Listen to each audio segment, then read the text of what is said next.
This meeting to order. It is 6:33. Welcome to the meeting, and next item is our Pledge of Allegiance, which will be led by Mr. Travis. Allegiance to the flag, States of America, to the republic, one nation, under God, indivisible, with liberty.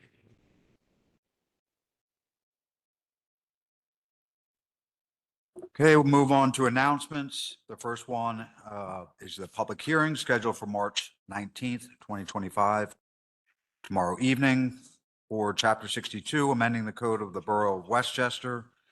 Chapter 62, titled Garbage, Rubbish, and Refuse, to amend Section 62.1 to add definitions of dwelling unit and toter. 62.3 to amend certain disposal regulations that apply to public and private collection. 62.4 to amend certain public collection regulations. 62.8 to amend certain private collection regulations. 62.9 to reference toters and dumpsters. Section 62.11 to revise the regulations for dumpsters. And Section 62.12 to require containers used for recycling to be stored in the same locations as toters and dumpsters. Second announcement is public hearing on Chapter 66, amending the code of the Borough of Westchester, Chapter 66, titled Housing and Property Maintenance, to amend Section 66.2, titled Amendments, Additions, and Deletions, by amending Section 202, titled Definitions, to amend the definition of rents, leases, or lets, and amending Chapter 10, Section 1000.2, titled Definitions, to amend the definitions of occupant, rental agreement or lease, rents, leases, or lets, and residential rental dwelling unit. The reminder, a full version of the amendments can be found on the website for Chapter 62 and 66. Next, I want to announce the vacancies of the Westchester Borough Boards, Commissions, and Committees. Civil Service Commission, the alternate position with a borough residency requirement.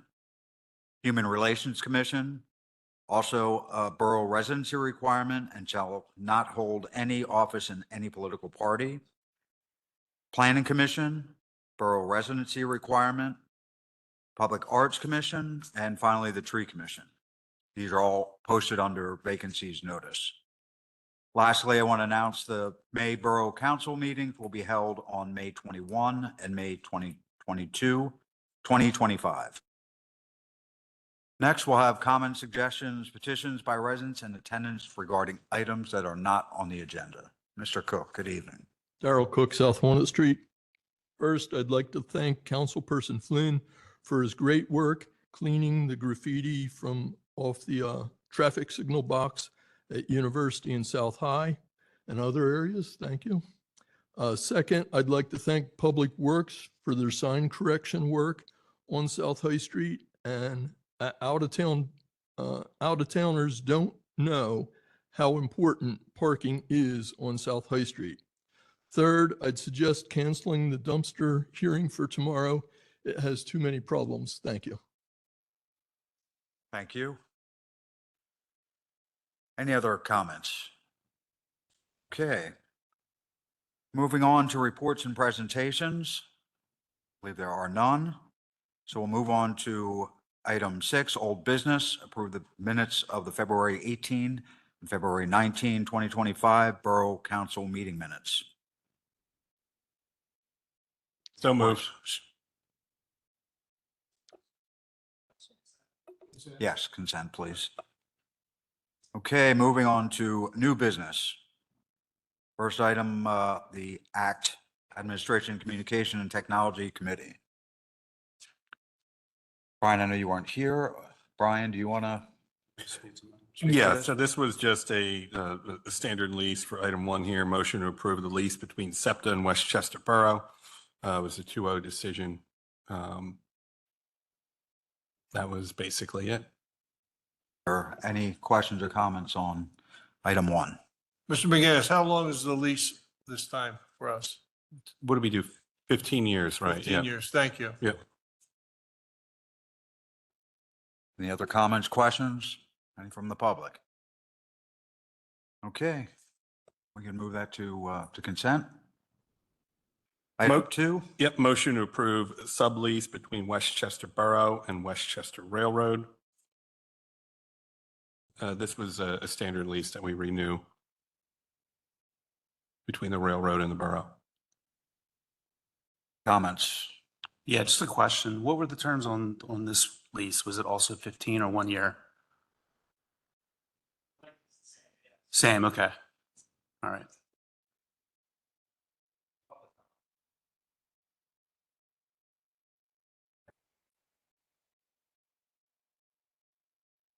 Item 3, Motion to approve disposal of records, Westchester Police Department. This happens every couple of years where these records are destroyed. actually, I do have one question about that. So I know, Mr. Metric, when there are traffic studies and they do, warrants for signals or stop signs or whatever, they look back at the accident history. Is that part of what gets disposed? Or is that, how does stuff that you need to go for those warrants, how is that protected?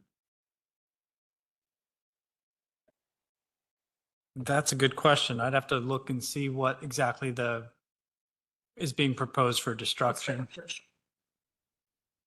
Yeah, and most of them only go back 2 or 3 years. So I'm not sure. Maybe we just clarify that with the chief. Put this on discussion for tomorrow. We can get that clarification. Yes, please. Okay. Does anyone else have any questions or comments? Any public questions or comments? Okay. Item 4, Westchester Borough requirement for International Code Council certification of trades, electrical, plumbing, and HVAC. We voted 2-0 to leave as is, and this was based upon a recommendation from our codes department, basically stating that these codes are valid. And they are, and they do fit the borough. There was a long letter that stood out here, and basically it stated in the last couple paragraphs of that letter that they felt that these codes, because of the status of the homes in the borough being elderly or older borough, older homes being built, that these codes would be still required. I have a couple of comments, I guess, but we'll take from council first. Any other comments? I did a little recon on my own on this just because, the original question, well, one of the ways the original question came up was when I was sitting at a bar and a contractor said something to me. And ironically, there was a resident that came to our meeting also with a similar issue from a different direction. And so, I talked to some other contractors. I didn't get a whole lot of flavor from them that it was unduly difficult for them to get work. I didn't get a whole lot of pushback of, oh yeah, you've got to take this off. It's really a pain in the butt and it doesn't really do what you're intending to do, which is the bigger question. Is it getting us the safety factor that we would intend from it? I also talked to a friend of mine who's on the planning commission out in Lower Merion, and she said they actually do use a similar standard out there. And she said, it's actually a good standard to have from her perspective as well. So I was like, oh, well, people that I talked to actually weren't as opposed to it either. So I thought, okay, well, when I watched the meeting last week, I thought, okay, well, all right. I will say if anybody feels differently, any residents, if there's a bunch of residents that feel differently about it, I mean, it's not like we can't revisit it, but it just seemed like most of the recon that we had done pointed to it's not quite as broken as maybe the one guy presented at our last meeting. So I was okay when I again saw the meeting last week. My opinion on this is, you're going to have a master electrician, master plumber doing work, and if they're not ICC certified, I don't really see the point.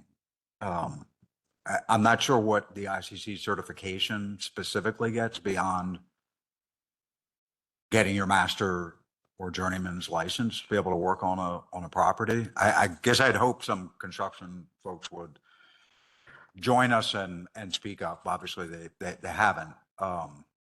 So I'm probably a lone wolf here, but I don't really understand why the ICC certification itself is necessary if you have somebody who is a master plumber or master electrician. Mr. McCoy, to the point of, how do you become a master plumber and how do you become a master electrician? And how do you become certified in HVAC? The easiest way to do it is go through apprenticeship program and go through trade school or go somewhere to learn how to do it, not your father or your mother teaching you how to be an electrician. And the word master is lots of times is misused because somebody applies for a license out in Harrisburg and they get a license from the Commonwealth of Pennsylvania. And under that license you get, it says master plumber or master electrician. So I'm not so sure you're getting what you're paying for. Under the ICC code, as Ms. Simone mentioned, that it's not real strict. It's they walk you through the steps to make sure that you meet all the criteria, especially for safety and for apprenticeship program. So you have a background on it. So it's not burdensome as we originally thought it was. So. Mr. McCoy, I'm sort of with you, and I think the resident that was here, I'm trying to look up his name. He was saying that the difference between someone who has the ICI certification versus a master plumber, a master electrician, that's not able to operate here in the borough because they don't have the certification, was the difference of about $50,000 in an addition that he's trying to put on his home. And if we've got the responsible contractor code, we've got other ordinances. I think we talked about the inspectors that would come out to the buildings. Maybe we want to table this and do a little more recon before we make a decision. I'm okay with that too. Like, I mean, maybe we can find a way to get it out there and get some more people to weigh in on it. I mean, my whole thought was I didn't hear much more pushback than the person that was here. But if there's an opportunity to put it out there one more time to residents and see if this is something that's troublesome for them and it's an undue regulation, I'm okay with giving it another month to decide whether we do something or not. I mean, So about 2 months ago, we went and we updated our fire safety standards to increase them, to stop, hopefully accidents and deaths. And so now we're going to lessen the standards. So why would we want to do that? Just so someone could save money? I mean, skilled labor isn't cheap and cheap labor isn't skilled. So the bottom line of this is if you're going to have the less common denominator, then you're going to expect more accidents. I So don't think why that- wouldn't you have, I mean, again, our own codes department said, leave it as is. So I don't think the recommendation, at least from me, I don't want to speak for anyone else, for Patrick or for Nicole, is not lessen the standards. It's just to understand why we have the ICI requirement and the impact not only to residents, but to contractors. That's the recommendation, not to lessen. Yeah, my understanding is that Pennsylvania is one of few, if maybe the only state that doesn't license at a state level. They leave it up to municipalities to set whatever rules they want. And I think Westchester is one of the very few that actually has the ICC certification requirement. And I guess I'm still not really understanding why. Why don't the rest of, I know Philly does, but there are many large municipalities that don't have it, and I don't really understand why. I don't know what the impact is. It's really a 25% increase in construction costs. Is that true? I don't know. I guess I'd like a little more time to understand it. I would just encourage everyone to read the letter from codes. And then from there, we should move forward. But again, if we want to remove it, then we're going to be lessening standards. That's just the bottom line. I'll review it this evening again, and we can put it back on discussion for tomorrow. Yeah, Mr. McCoy, to Mr. McGinnis's point, our codes department believes that the ICC standards are good because when they go out and look at projects that are being done in the borough, they're getting a higher standard and a higher success rate of workmanship than you would of a self-taught person. Not that self-taught is bad, but when you're dealing with electrical, plumbing, and mechanical, you want to make sure that those people are doing what they're supposed to. And what the one resident said was, I'm willing to pay for all the inspections. Well, the reason, just say that our inspector didn't do due diligence on one of the jobs. And we've had that just recently on one of the little projects that we have, and it slips by and somebody gets hurt because we didn't insist on keeping our codes the way they're supposed to be. The codes aren't hurting anyone, and it's kind of hard to believe that it was $50,000 difference in an estimate on just because you passed the test. You're getting a better qualified contractor because they're trained with an apprenticeship program and a master's program. So read what you need to read. Thanks. Okay. Put that on for discussion for tomorrow evening. Move. Any public comment?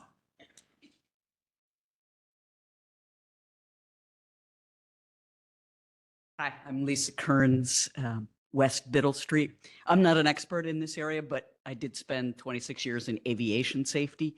And one of the things we learned is I ran a team of inspectors.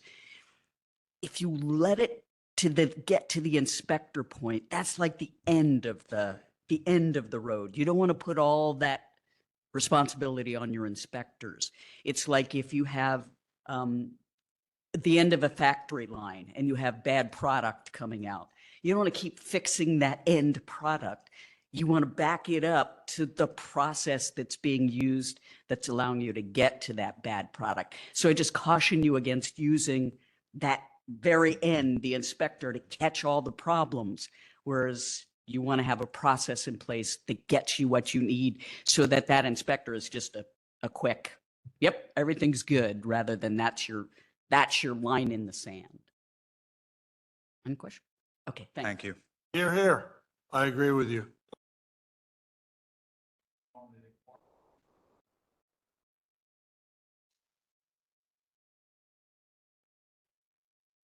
Anyone else on the committee want to speak? I can go, yeah. So the first one, the motion to approve the agreement for Westchester Public Safety Parking in the Bicentennial Garage. This recommendation was 3-0 to allow 6 Westchester University police vehicles in Bicentennial Garage on official police business. Any comments? Yeah, what's missing in that is they're supposed to park on the 5th floor, top floor, not in premium spots. And they're supposed to park under a camera. So the cars are safe. And that's not mentioned in here.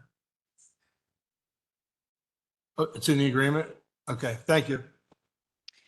I just have a question. Why is it the Bicentennial Garage and not the new garage down on campus right next to public safety? This is for them to attend court. This was one of those Okay. things that's carried over when we Thank you. transition garages. That's fair. Thanks. Any other comments or questions? Public comment? Okay, item 2. Number 2, motion to approve the lease with Westchester Growers Market for Chestnut Street parking lot. Recommended 3-0. This is an annual renewal of lease for the Growers Market. Item 3, sounds similar. Item 3 is similar, Westchester Food Co-op for the use of Chestnut Street parking lot. Again, recommendation 3-0. Any comments? Public comments? Okay, we can move those to consent, please. We'll move those 3 parking committee items to consent. Please. Public Works. Thank you very much. Number 1, the motion to approve extension of an all-street dumpster for North Star Construction at unit block of West Chestnut Street by the Warner Hotel. There was no recommendation made only because there was a notification to Borough Council that it was there longer than 30 days. And they said they would be gone before the next cycle comes up.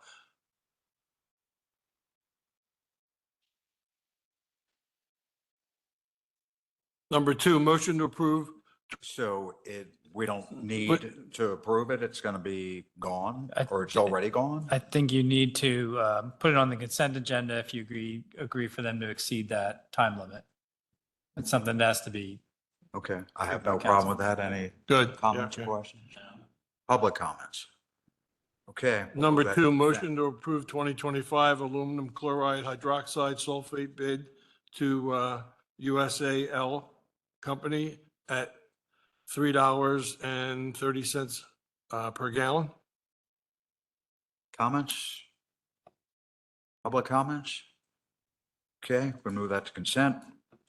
Motion to approve the soda ash bid to UVAR at $508.38 per ton. Comments?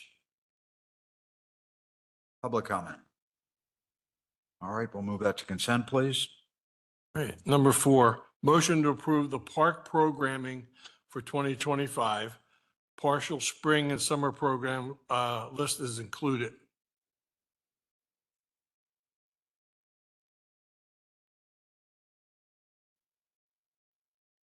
So I notice there's no Yeah, recommendation. there's no recommendation because things were going to go back to the committee, right? Parks and Rec Committee. Yeah, it's going to go back to the Recreation Committee. I just have a question. Are we expecting a recommendation from the Parks and Rec Committee to come to council or the Public Works Committee? It'll The next yeah. step, I looked through all the notes and Yeah, watched the video. the rec commission didn't meet in February because they didn't have a quorum. So moving forward, there'll be a list of recommendations from the commission up to the committee, moving forward March and beyond. But unfortunately, they didn't meet. So that's kind of where it got to this point before you guys, as opposed to the Recreation Commission first. So Okay, so the order was backward. Order was a little messed A up little this bit time. messed up. Okay, all right. It's clear. Thank you. All right. I guess that's just like the dumpster. We Yeah, got I to guess agree to wait till April. So does it get tabled? we'll move this or to the Public Works Committee for April. Yeah. That's what I understand. Right. All right, number 5, motion to approve a quote for litter truck body installation, H.A. DeHart Sons, for $34,010. The last price was much higher than this one, and Mr. Edwards was able to find the same truck body for quite a bit less money. Any comments or questions? Public comment? Okay, we'll move that to consent, please, and move on to finance and revenue. Motion to approve fee schedule resolution to modify the fee dining platform to $160 per linear foot. I believe that went up from $159.04. Is that right? Yeah, we just rounded it up. And the reason for this is that in the past, we had single spaces that were 22 feet long, and now that we're switching to multi-space meters, there's going to be no more defined parking spaces downtown. So we're going to do it by linear foot. And it's going to also make it easier to figure out how much of the front of someone's property can be occupied by a dining platform. We're just going to do it as far as the property extends and not have to deal with half a parking space and then losing a parking space. One of the advantages of multi-space meters is you get a little more efficient use of your parking in town, because some people are very good at parallel parking and have smaller cars and can fit cars in 18 feet or 16 feet. So Okay, any comments or questions? Public comment? All right, we'll move that to consent. 2, Motion to approve grant resolution for Chester County Community Revitalization Program for Gay Street Open Air Marketplace Infrastructure Phase 2. And that was another grant by Mr. Will Williams, who will be approaching. Hi, all. On Thursday, this application is due. If the program sounds familiar, it's because they funded Phase 1, which we hope to award after rebid process next month, with construction towards the end of this year.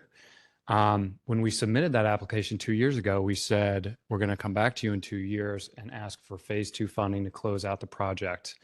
And they funded Phase 1. So I think this is a really good opportunity. The grant ask is $830,000. We're expecting total project cost 1.1. thank you. Any comments or questions? I just have one question. Is there any risk that because we have money that we haven't spent yet or used, that we wouldn't get the second part of this grant? I don't think so. Okay.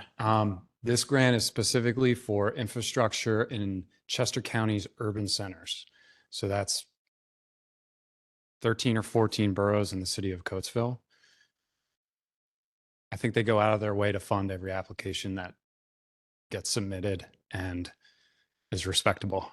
So that part is up to us, and we'll do that. And so I think we might not get everything. It's only a $5 million pot of money for all those entities, but they like to fund projects in the $600,000 to $800,000 range. At least historically they have. So I'm not counting on $830,000, but having the grant isn't going to hurt us. I think it'll actually help. They'll want to help us close this project out. I think you ask a good question, though, how important it is when you are awarded a grant to follow through on it and build the project in the time frame that you say you're going to do it. And we did get a CRP funded project done on High Street this year. So you're absolutely right in asking the question. We got to spend the money that we've been granted. We got to do it with haste and accuracy. And we're still on pace to finish Phase 1 in the year that we promised to. So. Thank you. Any other questions? Public comments, questions? All right, move on to the next item. Motion to approve budget modification number 2 to allocate funding for 2024 public safety and wastewater capital expenses. That passed 2-0, and you can see it's on the screen right now.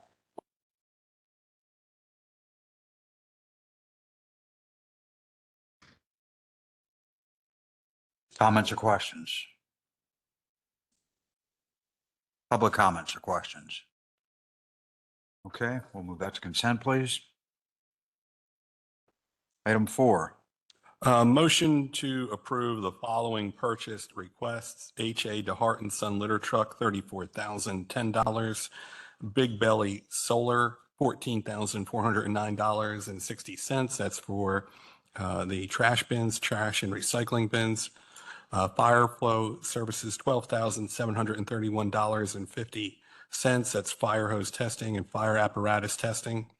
USALCO, $12,540. That's phosphorus removal.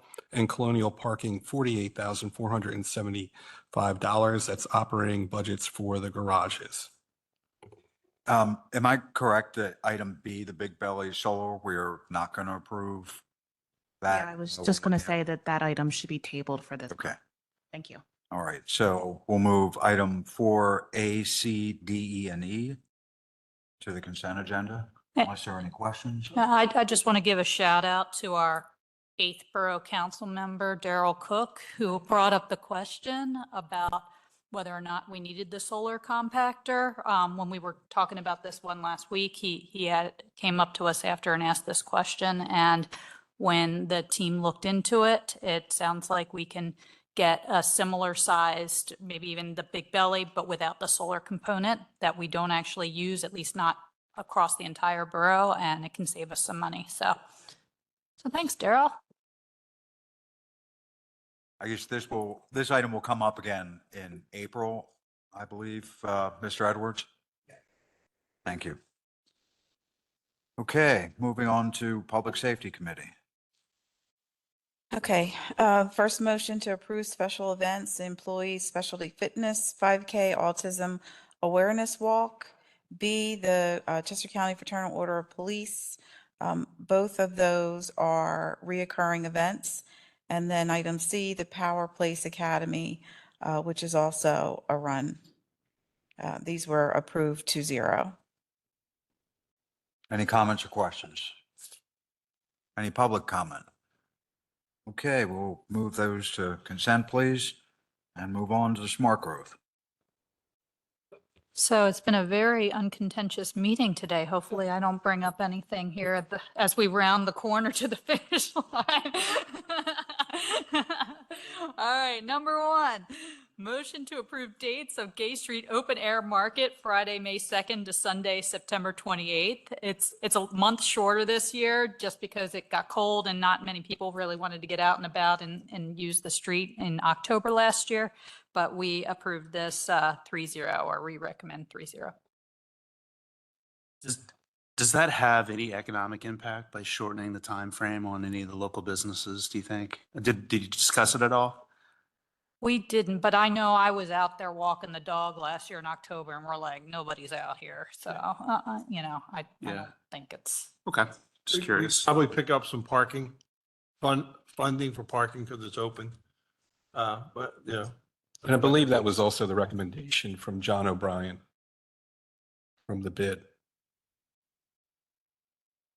Any public comments? Okay, moving on to item 2. We'll move that to consent, please.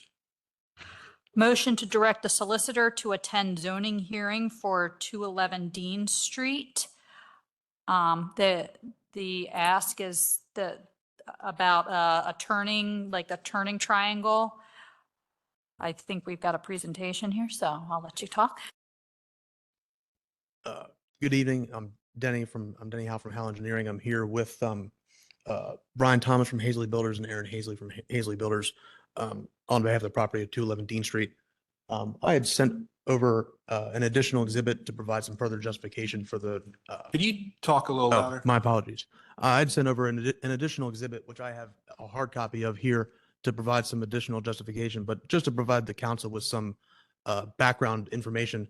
I was before you back before the first of the year to consolidate these two lots. There was 2 existing parcels. One was about 600 square feet. The other was about 6,000 square feet. That consolidation was approved, and we had submitted the plan shown on the screen here for the purposes of grading permit to construct a house and a garage with an an accessory dwelling unit below it. One of the comments from Mr. Barbieri was in regard to the clear site triangle, and we're here today to request a variance from section, I have it right here. I should take back what I said. We're here for a recommendation for the zoning hearing board for section number 122.805, which is in regards to the clear site triangle. And there's really 3 main reasons why we feel as though that we still meet the burden of maintaining the health, safety, and welfare for those motorists using the streets around us. The first, and it is shown on this plan here, was that as the house and the garage is shown on the property, it would still meet the applicable PennDOT site distances. Though PennDOT doesn't have jurisdiction over these streets, we would be meeting and exceeding the PennDOT required safe site stopping distances, traveling both northbound on Hickory Alley and eastbound on Holly Alley, as well as traveling southbound on Hickory Alley, looking to the right. All 3 of those site distance triangles are in excess of what PennDOT would require. The second would be that, with this proposed development, Mr. Thomas could elaborate on this further as well. was the intent was to extend the character and the, the structures that are consistent with the borough through this undeveloped piece of land. On some other sheets, it shows and on an aerial, you can see that the proposed building is oriented in a similar way to how the adjacent parcels are, with the building in the front, the house in the front, and the garage in the rear. Um, However, with our design, we showed that, I should say, while many of the other parcels in the borough, yes, this is the exhibit here, many of the other parcels in the borough and on this street do not meet the PennDOT requirement for clear sight distance. Our parcel does. So just to orient yourself here, the red lines as shown would be what PennDOT would require for the purposes of sight distance. And the magenta line is what the 75-foot clear sight triangle would be as per the borough's definition. And the dark blue line is the provided sight distance. So traveling north on Hickory, if you look left, you would meet the minimum required sight distance. Traveling east on Holly Alley, we would exceed the required sight distance. And traveling southbound on Hickory Alley, we would greatly exceed the required sight distance. And then the third reason would be that there have been some other projects in the borough that we have worked on, not in the exact same circumstance, but this is certainly not the first time that somebody has come before Borough Council for the purposes of either a waiver or a variance for the clear sight triangle requirement. So I guess I would open it up to any of you for questions or comments.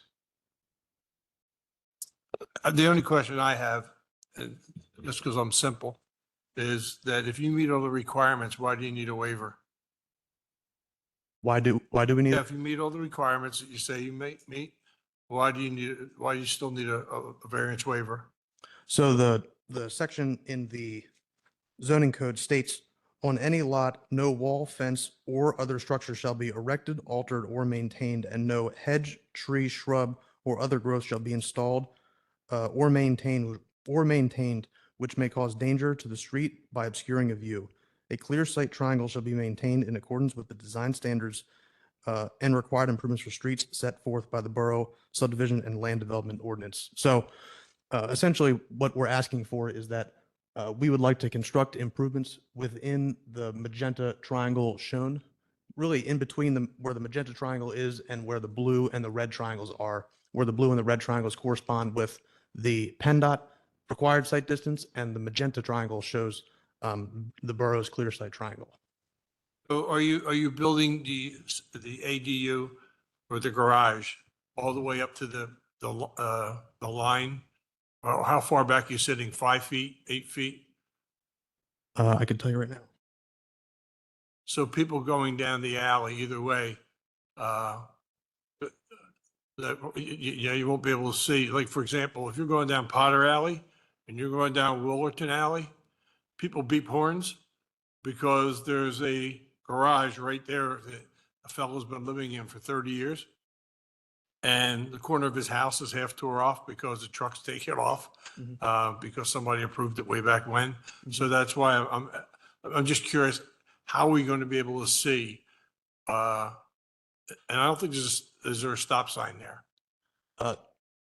There is a stop sign there. There is only one stop sign on that intersection, as with many of the other alley intersections in the borough, though I would suspect many drivers driving through there would stop, since there's an intersecting street. Everybody stops in intersections. Yes.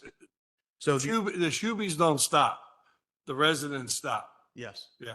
So on the second sheet, I provided some Google Street View images to show the, this one, the top left one will be perfect, or the top right one.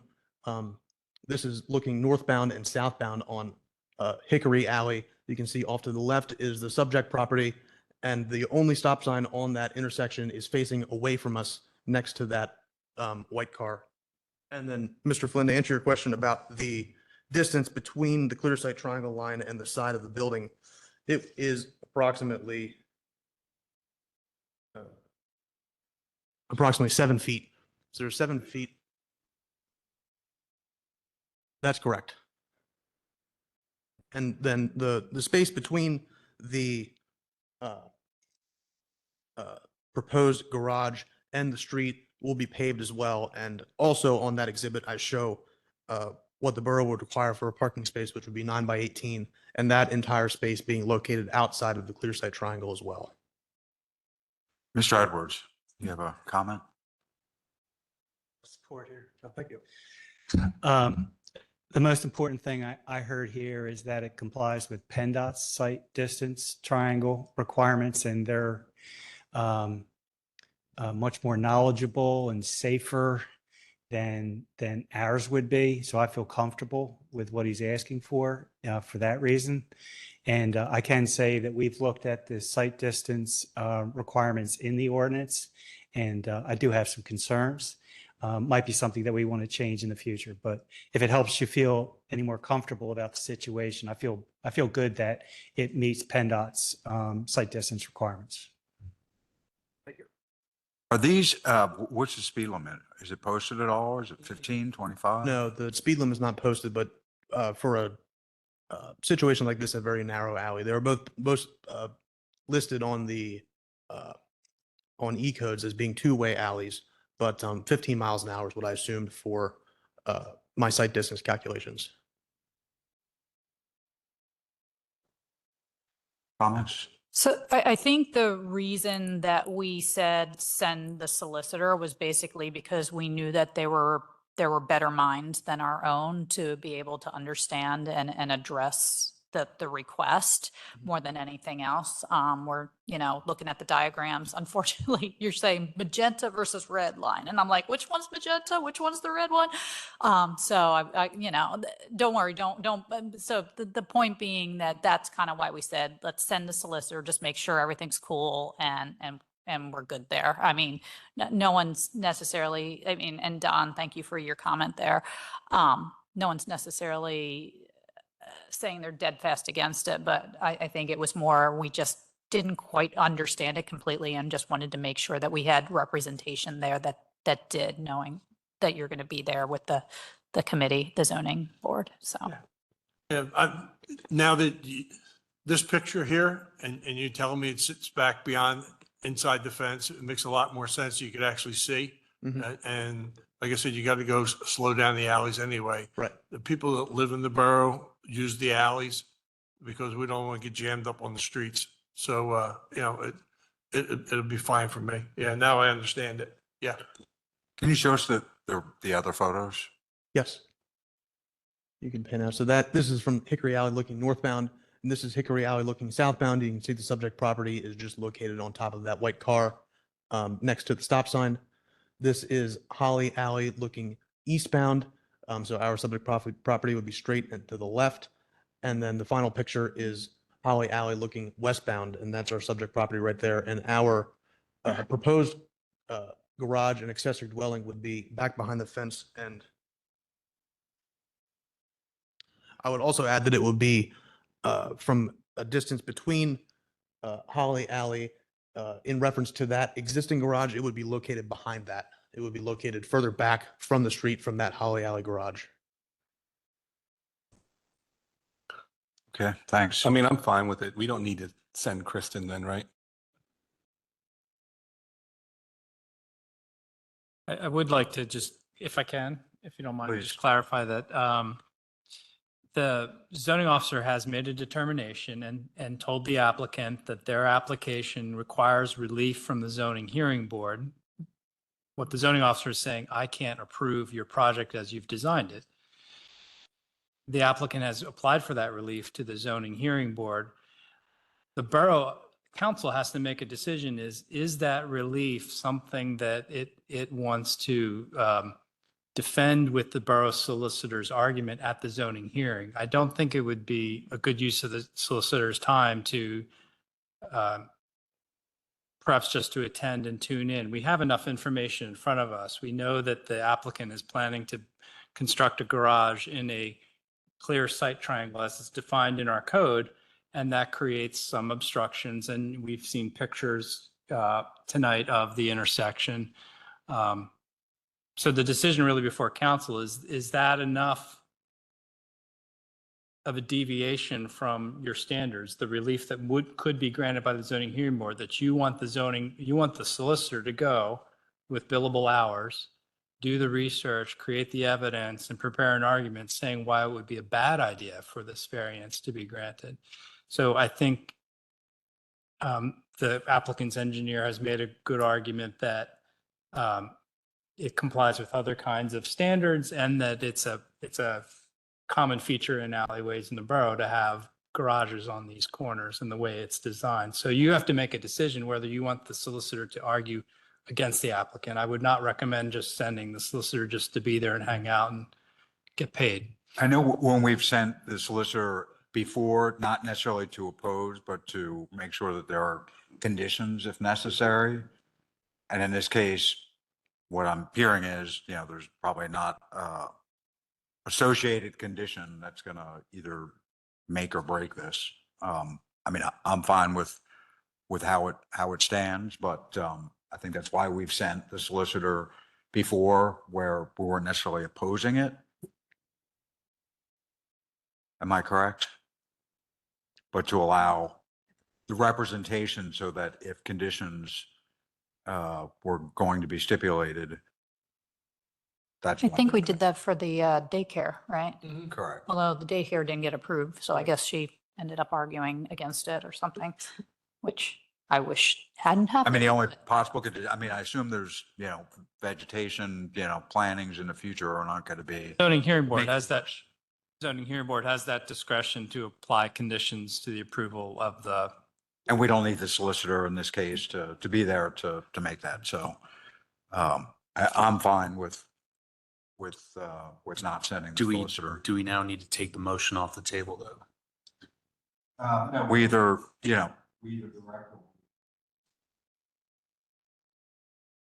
So we make a motion not to. So we could put it on tomorrow's discussion since we're not supposed to take action at the work session. And if the council tomorrow night wants to move to not send the solicitor, it can do so. Okay. Okay, Moving on. thank you. Thank you. But was there any other public comment? Did we? Okay, just making sure. Thank you.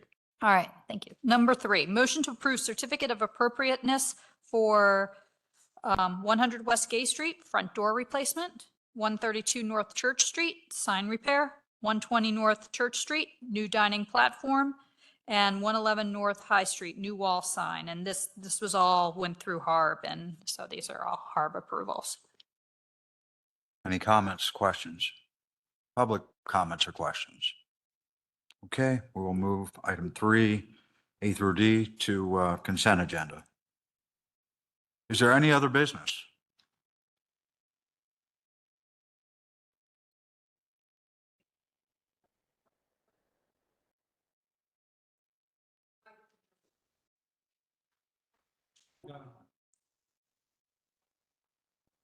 That is being, I guess, tabled and moved to the committee, Public Works Committee, April meeting.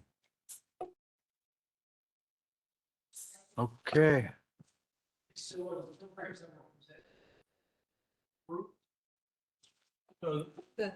The three runs. The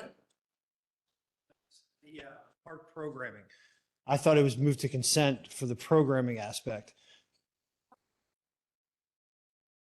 There was no attachment, so. There was 8 attachments. So we're referring to Public Works Committee, Yes, sir. item 4. Item 4. Motion to approve park programming for 2025. Partial spring and summer programming, list included. There was no committee recommendation. And I thought we had agreed that this was going to be moved to the April Public Works Committee. Well, kind of, sort of not. Do you have your attachments there? Because there were 3 of them, right? There's actually 8 attachments. Yeah, I remember this, the skate thing. There was numerous Kickball, basketball. there was basketball, Skyhawks, soccer shots, for anyone wizardry camp. There were 8 different programs you're running, and they're they're all kind of time sensitive. We need to get these Yeah. approved so we can get them advertised and marketed so we can get people to sign up. Yeah, I don't know why it says no recommendation.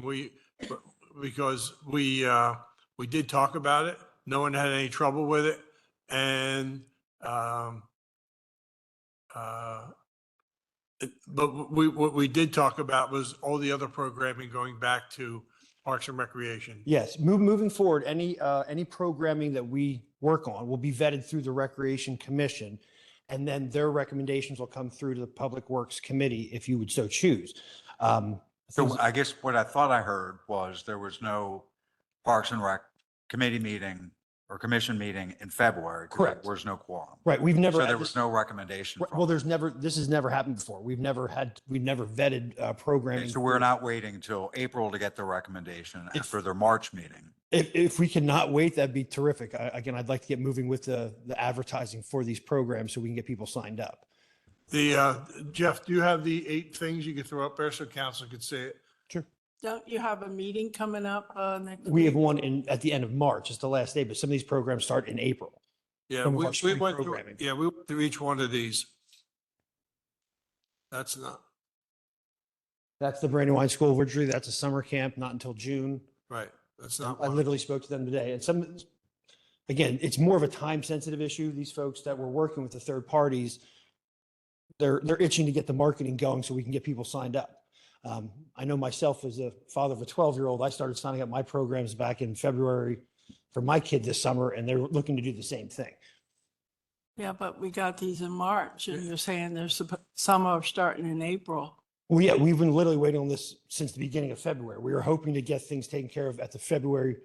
Like, we never discussed these at this level at the Recreation Commission. We've discussed all things Parks and Recreation, but they were never asked to vet or vote upon our programming. This is all brand new. So the only reason it's coming before you now is because the Rec Commission did not meet in February. And we're kind of putting the cart before the horse with this new process.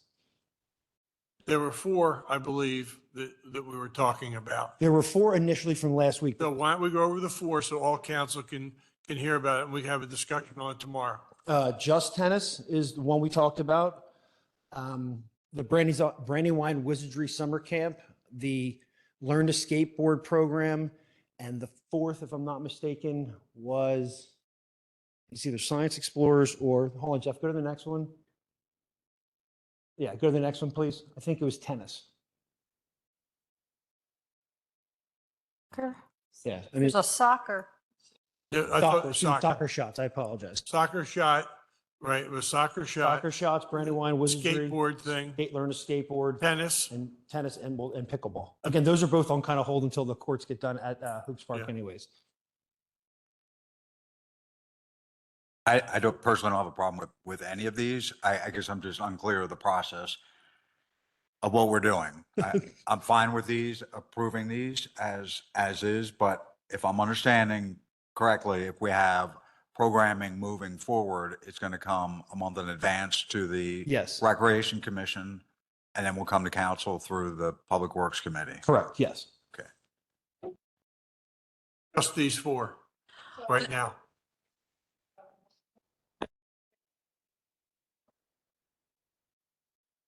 They get reviewed by the borough manager and signed by the borough manager.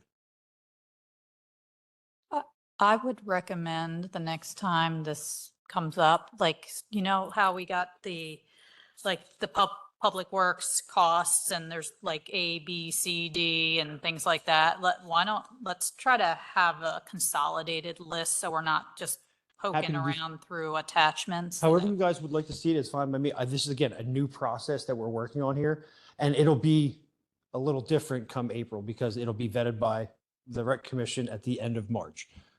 I would also suggest, as you're working through this process, that there's a better defined Plan B if for some reason you don't have a quorum for the Well, rec committee or. that literally all just came to light last week. I mean, like I said, we've never had this process or concept in place before. Yes, so figure out a Plan B. Sure, will do. Good to go? Any other questions or comments on this? Public comments, questions? Thank you. Lisa Kearns, West Biddle Street. I had raised a question a few months ago about the process, because, and I don't know that perhaps you can explain the process. How do you choose, like, who offers these? Is it just whoever comes to you and you say, okay, yeah, that looks good, about to bid? How do people, is it just first come, first serve, the first instructor that comes? Sure. First and foremost, we try and work with local borough residents first. And then we look back at the history of the programs that we've run, and we work with programs that have worked well in the past. That is our program coordinator's main position and job title, is to search out programs and activities for people to be involved with. And it literally runs the gamut from young to old, sports, STEM, you name it. We're just trying to find the most robust activities that we can for the folks that live in Westchester and beyond. So there's no bid process. Nothing reaches those levels. Again, even with our summer camp programs, I mean, we're talking 25, 30 kids at most for our most popular programs at any one particular park on any one given day or for any one particular week. It's literally what we're paying the program coordinator to do, is to vet out these programs at the different parks. And you'll see that the vast majority of our programs take place at Hoops Park because it has parking, it has shelter, it has a bathroom, it has a playground. Some of the other parks we have don't have those facilities, so we can't run programs out of them. That's one of the biggest issues we have, is, as we've talked about here before, is parking. If we've got a large program that's coming in, well, if we don't have parking, that becomes an issue. So hopefully through this process, as we work it more and more over the next couple of months, it'll be a little more clear to everyone and should be pretty even keel. Again, this is all brand new. So hopefully that answers your question. That helped. So like an example, pickleball. You decide you want to run pickleball. How do you choose the instructor and who sets the fee schedule? Pickleball, for instance, we started working with Universal Rackets probably in 21, shortly after the pandemic. They came to us, or myself at the time, and said, we'd like to run pickleball at your facility. I said, okay, let's talk about numbers, talk about costs. We figured out what their costs were at other local neighboring municipalities. We came up with a price we thought was fair and reasonable. They get pretty much for almost all of our programs, we do an 80-20 split with our programmers. They get 80%, we get 20%. For the vast majority of them, we take the registrations in-house. We collect all the monies and then send them their monies back. We make sure everyone is licensed and insured. We make sure they have all their waivers for people that are their drop-off programs. Anyone who can come to us with an idea for a program, we're going to look at and take interest in, but we're not going to oversaturate a program. We probably have had, I don't know, a dozen plus yoga instructors that want to do yoga with us. We'll try and work with as many as possible, but then it just becomes oversaturated and we can't have yoga at every single park every single week. We can only do tennis programs at Hoops Park. We can only do soccer programs that provide us the facilities to do soccer programs. So there's a lot of different thoughts that go into how we do it and where we do it. But first and foremost, we try and work with local folks, but we're also looking at the history of how we've run programs in the past and what have worked and what haven't. I got a question. Sure. Well, now I have two questions, but, Okay. all right. Okay. I'll start with this one since it's bouncing off of what you just said. Sure. If you got 10 yoga instructors and you can't have 10 yoga because it's oversaturated, how do you choose which yoga instructor to use? It varies. Who contacted us first could be a good one. What are the recommendations, who they've worked with in the past? So we'll check up on those recommendations. Say they've worked in West Goshen, I'll call the Parks and Rec director over there. And if there were issues previously, we may not work with them. So basically, first come, first serve, and as long as their references check out, To a they're degree. probably, Yeah. And again, if we work with them for a season and things and aren't people going don't well, go, then you'll. then we won't work with them won't again. use them. All right. Next question.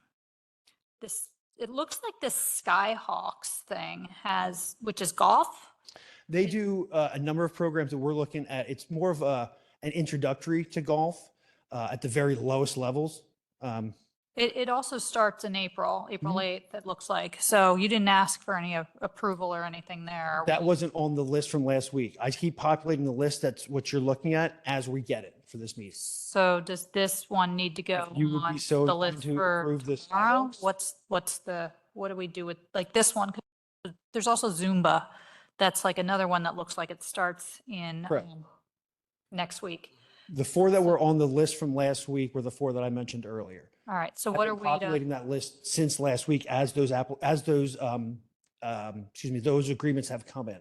so what do we need to do with those two new ones? I I would- mean, I'm assuming we have to approve those as well. We're not going to just be like, hey, Want they're to wait till, late. if you want to approve them now, that's fantastic. If you want to wait till tomorrow night, again, I don't think one day would make that huge of a difference. But again, they're all Okay. basically the same layout and same. Sean, from a process standpoint, how do we address these things that are coming up today? You don't take votes at the work session, so approval would take place tomorrow night at, So do we put all 6 of these on the discussion to talk through and then move to approval for tomorrow night? Or since they weren't talked about at the committee, a couple of them, how does that can, work? yeah, they were on tonight's agenda, so you can, yeah. So the two new ones would be for discussion for tomorrow evening. I mean, there's like 4 new ones, just 2 of them are starting in April. So do we just put all 8 on discussion for tomorrow and then kind of? Well, first question, Ms. Baker, have you reviewed the additional contracts? Well, before tomorrow night. Okay. Yeah. So how was this going to be handled if Nicole hadn't brought it up? How's what going to be handled exactly?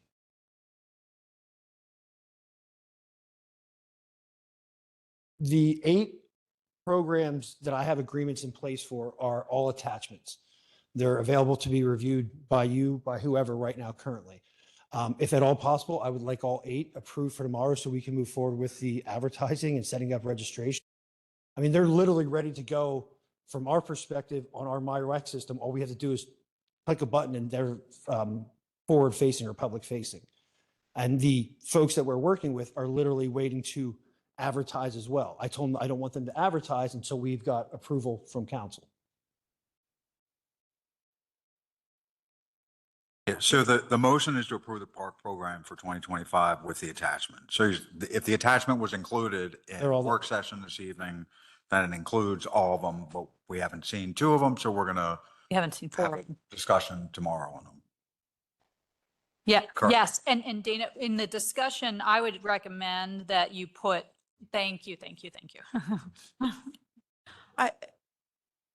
And along with Nicole and the mayor, we just need a process. Like this seems to be a little bit Overzealous? by the seat of our pants, Yeah. right? As we're going along. And I get that some, it's as it comes in, but doesn't seem to be a whole lot of planning around this. And we're being asked to make decisions for things that we're just being notified. And this isn't the first time. So we just need a process. I understand. And again, moving forward, you will have the recommendations from the commission prior to your meetings at the Public Safety or Public Works Committee meeting. Everything will be more in line. It's just flipped this month. And I think as a director, it's your job to define that process, not after it happens, right? Absolutely. Yeah, it's not overzealousness, it's completeness, thoroughness. Think this hasn't been complete or thorough, not information to us and not in a timely fashion. Understood.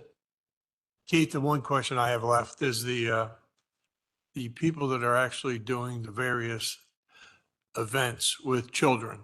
Do they bring you police certifications They from have that? any drop-off style camps or programs. Yes, they have to. They've got to provide us that. Now, that we usually don't get till later because the third parties we're working on are working on their staffing. But before they can start their staffing, they've got to provide, before they start their camps or programs, they have to provide us that information. Correct. Okay, thank you. Any other questions? Thank you. You have one more? One Okay. more comment, just to build on what you said, and so it's clear, I don't think they're just talking about a process of approval, but a process that you guys use to select like what you were talking about. We consider first come, first serve, then we check their references, then we do this. Is that process written down anywhere? No, not currently. That might be helpful. Thank you. And I think the the pros program is going to be finalized soon. So hopefully that will give a little bit of direction to this as well. Is there an age limit for that introductory golf? But I think I Maybe. There are different levels. In speaking with Johnson, Miriam, and Thompson, JMT, who's organizing the pros plan for us, they're going to be sending you an email shortly to set up interviews with you virtually at your convenience, hopefully within the next few weeks, to get your input on the feedback they've already gotten. So they asked me to give you a heads up about that. It should be coming to you within the next couple of days, the email to find out when your availability is, and then they'll set up the meetings with you directly. Just want to give you a heads up. Okay, thank you. Is there any other business? Okay, we will adjourn at 7:37. Thank you.